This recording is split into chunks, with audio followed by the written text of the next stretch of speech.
Hello guys. तो ये हम लोगों की साइंस की सीरीज़ है।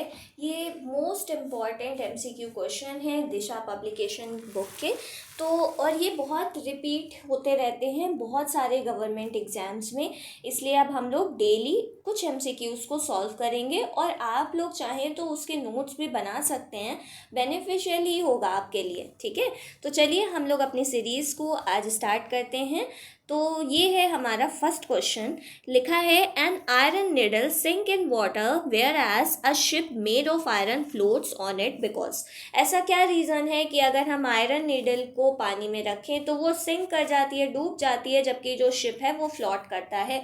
इसका क्या आंसर होगा? तो इसका आंसर है specific gravity of needle is greater than water displace bye it.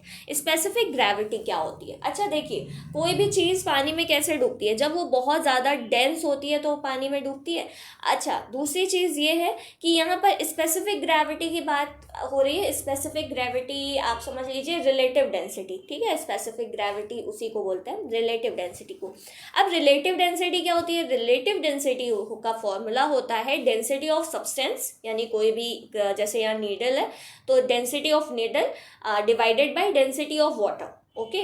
और वाटर क्या, 4 डिग्री सेल्सियस पर वाटर का जो डेंसिटी होगी वो, उन दोनों का रेशियो रिलेटिव डेंसिटी होती है या फिर स्पेसिफिक ग्रेविटी होती है। तो निडल की रिलेटिव डेंसिटी ज़्यादा होती है, इस वजह से वो सिंक कर जाती है पानी में। याद रखिएगा आप लोग। तो ऑप्शन डी इज करेक्ट, ठीक है।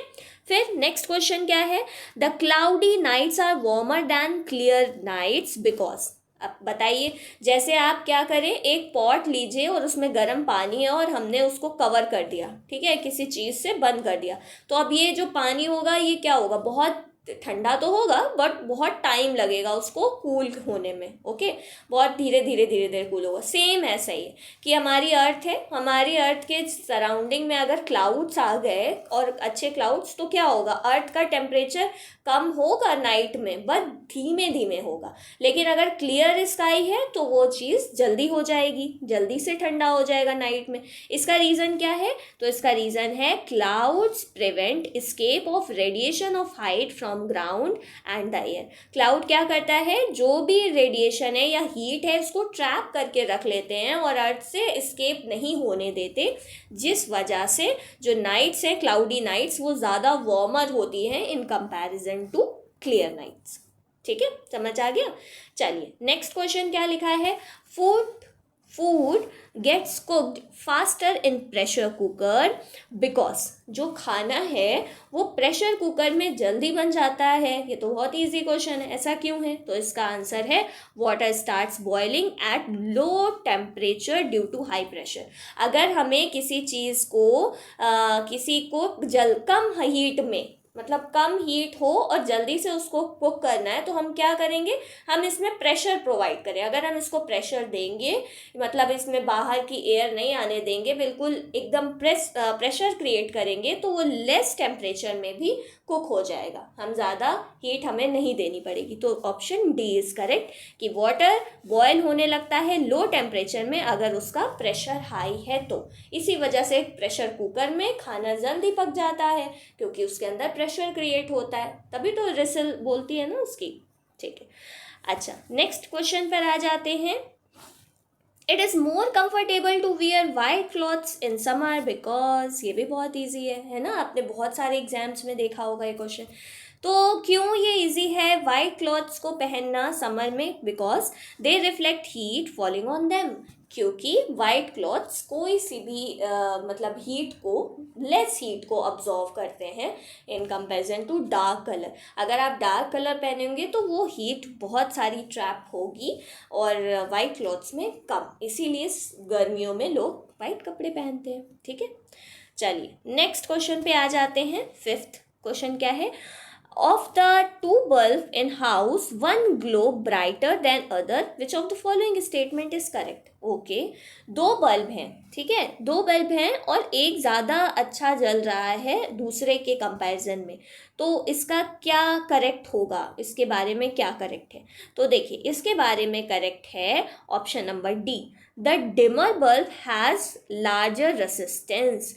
जो डिमर बल्ब है, जो डिम जल रहा है उसका रेसिस्टेंस जो है, जो डिमर बल्ब है उसमें डिमर बल्ब में लार्जर रेसिस्टेंस है। अब आपको लगेगा रेसिस्टेंस क्या होता है, तो रेसिस्टेंस एक ऑब्स्ट्रक्शन है फ्लो ऑफ करंट में, ठीक है, करंट के फ्लो में ऑब्स्ट्रक्शन होता है रेसिस्टेंस।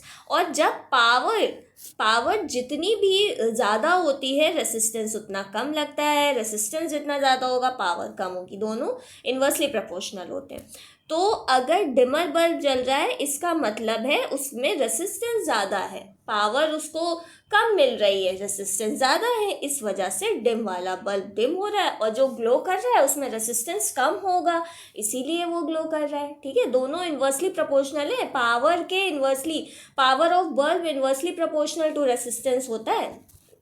ऐसे आप चाहिए तो लिख लीजिए, power inversely proportional to resistance, ठीक।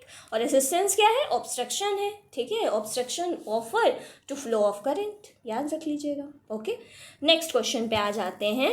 अ fluorescent tube is prefer to an electric bulb because, fluorescent tube को क्यों प्रेफर किया जाता है बल्ब के कंपैरिजन में, इसका क्या आंसर है, तो इसका आंसर है option number C, in tube electrical energy is almost converted into light, क्योंकि फ्लोरेसेंट ट्यूब में जितनी भी इलेक्ट्रिकल एनर्जी यूज़ होती है वो पूरी कंप्लीटली लाइट में कन्वर्ट हो जाती है बल्ब के कंपैरिजन से ज़्यादा, इसीलिए फ्लोरेसेंट ट्यूब को प्रेफर किया जाता है, ठीक है। इजी है ये वाला क्वेश्चन।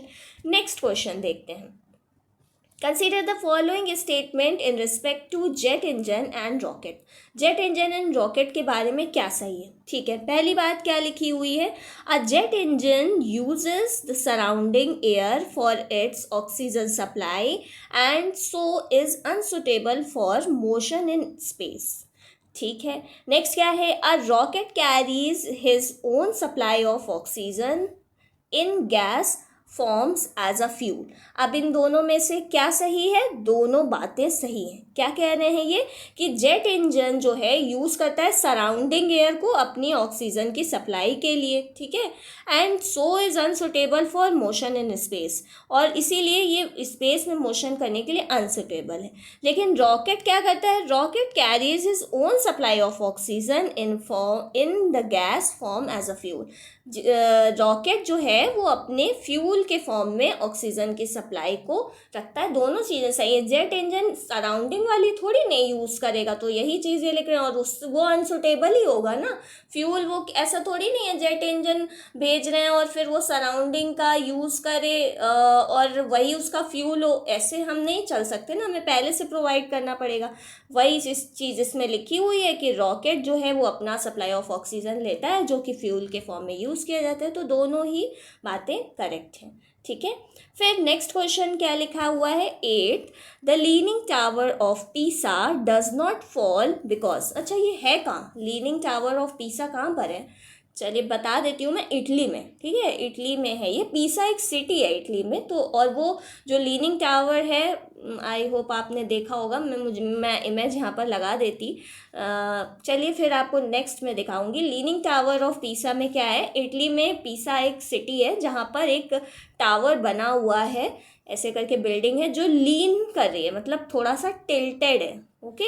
और ये टिल्टेड ऐसा नहीं है कि बनाई गई है, ठीक है, ये जब बहुत, मतलब ये समझ लीजिए कब होगा, 1100 ईयर्स में, 1170s में समझ लीजिए बनी थी। तो यहाँ की जो लैंड थी, यहाँ बहुत सारे इंजीनियर आर्किटेक्चर्स ने बनाई, तो जो सॉयल थी वो इन्हें अच्छे से मालूम नहीं था कि ये सॉयल जो है वो दब रही है, प्रेस हो रही है, तो ये बनी स्ट्रेट ही थी, लेकिन वो धीरे धीरे ओवर द ईयर्स क्या हुआ कि ये दबना शुरू हो गई, इसीलिए वो लीन हो गई, इसीलिए उसका नाम है लीनिंग टावर, ओके। फिर उसके लिए जो गवर्नमेंट है उन्होंने यहाँ से वेट कम किया, इस साइड से इस साइड वेट को इंक्रीज़ किया कि उसको बैलेंस किया जा सके। तो इसका रीज़न इन्होंने पूछा है कि वो फॉल नहीं होगी, ऐसा क्यों होगा, ओके। तो इसका आंसर करेक्ट है डी वाला। क्या लिखा है, जस्ट अ सेकेंड, ओके। हाँ, the vertical line through the centre of gravity of the towers falls within the base. बिल्कुल, अगर हम सेंटर ऑफ ग्रेविटी कोई भी चीज़, जैसे अगर हमने अपना स्टिक रखा और हम ऐसे रखें तो ये गिरेगा कैसे? नहीं, अगर हम उसका सेंटर ऑफ ग्रेविटी उसके अंदर आ गया तो वो नहीं गिरेगा, ठीक है। तो इसी तरीके से लीनिंग टावर ऑफ पीसा को ऐसे डिज़ाइन किया गया है कि उसका सेंटर ऑफ ग्रेविटी उसके अंदर ही आता है बेस में, जिस वजह से अब वो नहीं गिरेगी। ओके, तो ये हम लोगों की एमसीक्यू सीरीज़ थी। बहुत इजी क्वेश्चंस थे, लेकिन आपको समझ में आया होगा। और इसके नोट्स भी साथ ही साथ प्रिपेयर करिए, क्योंकि जस्ट ये एमसीक्यू नहीं है, इससे हर एक एमसीक्यू से भी क्वेश्चन बन सकते हैं। तो हम लोग डेली नाइट में ये एमसीक्यू सीरीज़ को सॉल्व करा करेंगे, आप इसके क्वेश्चन बन कर लीजिए। Okay, thanks.